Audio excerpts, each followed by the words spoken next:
what's happening YouTube. So I managed to witness two NBA playoffs tonight, and the first one was the Timberwolves versus the Grizzlies, and let's just say it was a pretty heartbreaking one for the Timberwolves because they just blew a pretty big lead. As a person who's as of right now, is probably rooting for the Timberwolves since the Clippers got bounced in the playoffs. This was just pretty brutal. Like, all right, let me just try to do it like a little, as like a summary essentially. So basically, first quarter, Wolves just took control. It was basically like 39 to 21 points. Like they took a huge commanding lead. Pat Bev was just being a big energy guy. He was dominating the post. Like he was just like bringing that hustle. He brought that hustle. Second quarter, honestly, essentially the same thing, but the Memphis Grizzlies took little control. Desmond Bain was just he was sniping it, and then which kind of gained a momentum. Third quarter, they were pretty good. The Wolves were bouncing back again. They were taking a commanding lead. And fourth quarter, oh my goodness, a disaster. A disaster bound to happen. Like the Minnesota Timberwolves scored a whopping two field goals, like two field goals essentially for the whole entire quarter, not counting garbage time. That's just pretty disgraceful. And first of all, the coach, honestly, I would blame this on the coach because the coach was just straight up horrendous. Dude, literally did not call a timeout whatsoever. Just let the Memphis Grizzlies break the momentum. Could have called a timeout when, as soon as when you were when they trimmed down the lead by six or at least by three. But nope, he just waited till they just tied and then just boy, it was pretty bad. Like this reminds the Minnesota Timberwolves coach reminds me a lot of Doc Rivers because dude, both basically have the same thing. They run pretty awful plays, and also they don't call a timeout.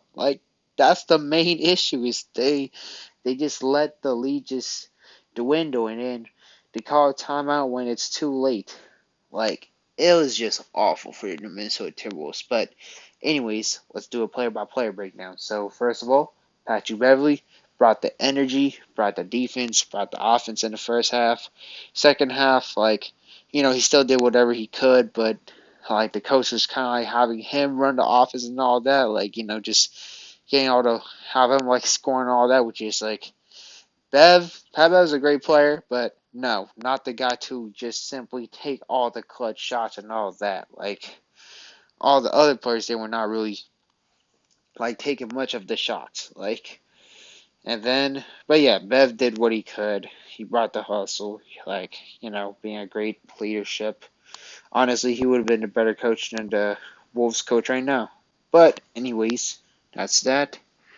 Karl Anthony Towns. Oh my goodness. This dude only had four field goals. He shot pretty efficient, but for some reason, he was not really wanting to shoot any field goal. He would always pass up the ball pretty often.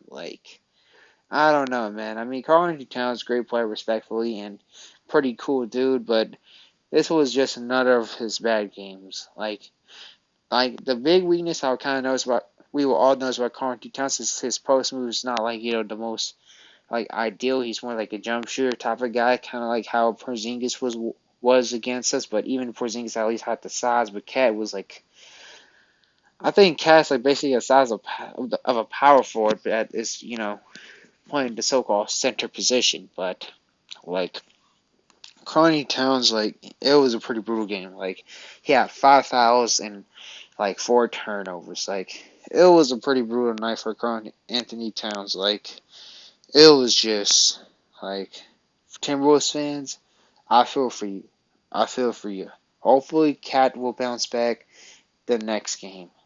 Like I hope like next game, Conti Towns, he goes out, be aggressive, be the the superstar center of the Minnesota Timberwolves, because the Timberwolves have a really loaded team, but like they just need to get that together.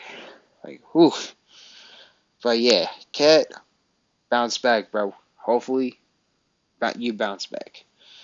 And then D'Angelo Russell, he was getting the buckets early on, but then it went obviously like kind of stone cold in the second half. But D'Lo initially he was a bucket. He was just like just making a nice icy moves. Just he was killing it with that lefty jump shot. Like, of course on defense he was not the most ideal, but he was he was like a killer on the offensive end until.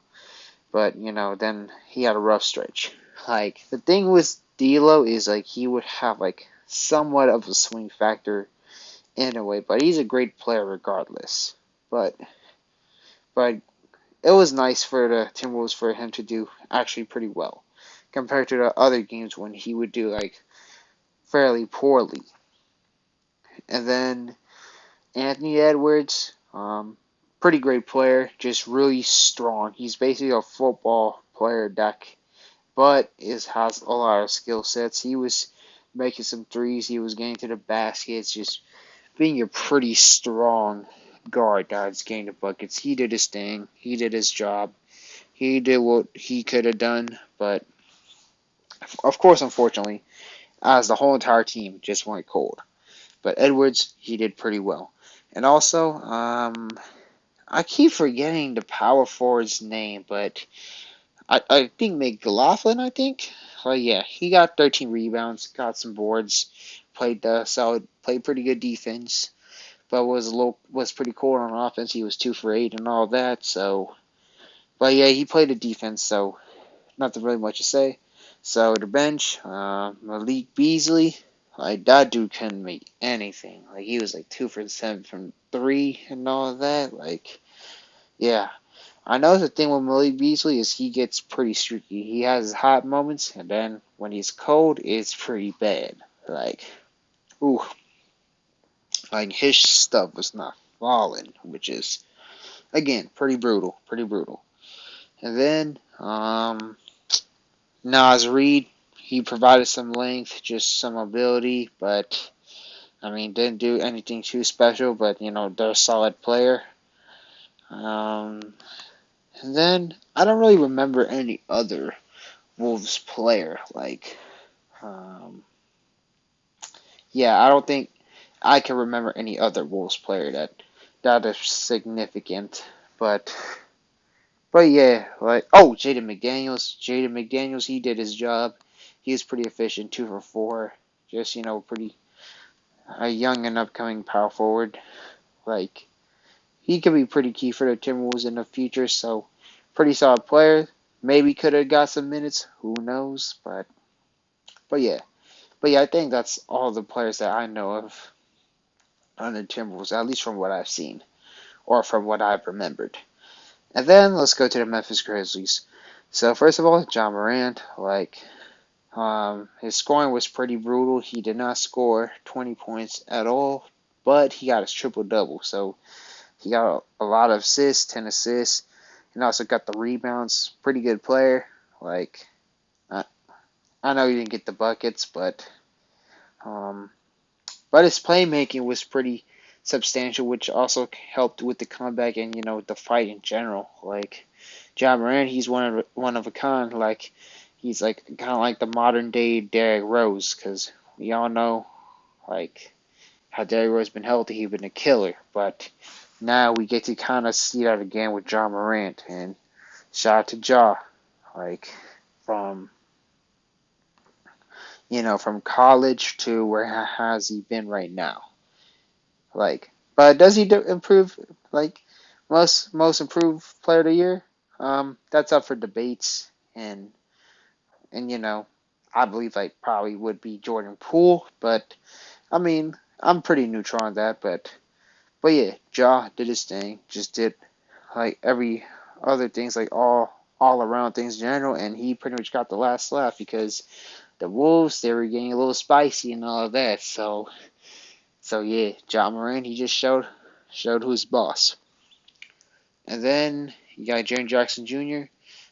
Fairly solid, got some blocks. A pretty solid guy for the Memphis Grizzlies. He would usually be able to space the floor and all that, but I didn't see too much juice from him. But I thought he was, a fairly solid player. Dylan Brooks, he returned. Definitely did not do too much. Like, just returned and, yeah, just nothing too special. Nothing too special. Um, alright. Let me try to remember who else started. Kyle Anderson, I think. But yeah, like, but the rest of the starters, they didn't really, do too much, but except for Desmond Bane, because Desmond Bane, he was honestly, the MVP for the Minnesota Timberwolves, because that man he was just a dead sniper. Like, in the second quarter, he had, a hot streak. He was a flamethrower, which kind of got the Grizzlies back in the game a little bit. But then the fourth quarter, he was clutch. He was just butter. Just butter. Just pure butter. And then for the bench, it was, I believe his name is Brandon Clarke. Great defender. He was a great offensive player too. He scored 20 points. Just did his thing. Like, pretty good player. Just really good player. Because I remember seeing him squared up against the Clippers. Yeah, Brandon Clarke, athletic, great defender. Even Nico Batum, just gave him a compliment. So that's something. That is something. And then also Zaire Williams, who's their young and promising player, did fairly solid. Just did his thing, part of being a young player getting minutes, and that's great. It's always great to see young guys getting utilized. And then also you got Tyus Jones made some key threes. He actually made a fairly big time three, that ultimately got the Grizzlies in the lead. But yeah, that's pretty much it. Shout out to Memphis Grizzlies.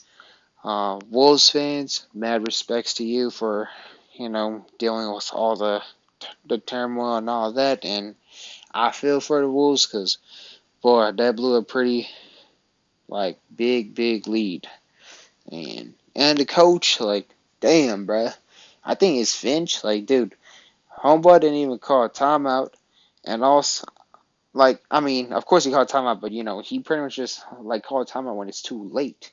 And also, basically didn't have the team feed Karl-Anthony Towns enough because, I mean, he didn't tell Cat to be aggressive, because he only took a whopping 4 shots, bro. A whopping 4 shots, and he's having, Pat Bev just take all the clutch shots, which is Bev. He's a great player, but, you got Edwards and D'Lo, and those are the guys who takes the clutch shots. But, yeah, that was just that, and the Wolves just blew a pretty brutal lead. So, just let me know what you think about the game in general. Be sure to leave a like, comment, subscribe, and I'll be sure to get with y'all in the comment section. And as y'all know, have a great night.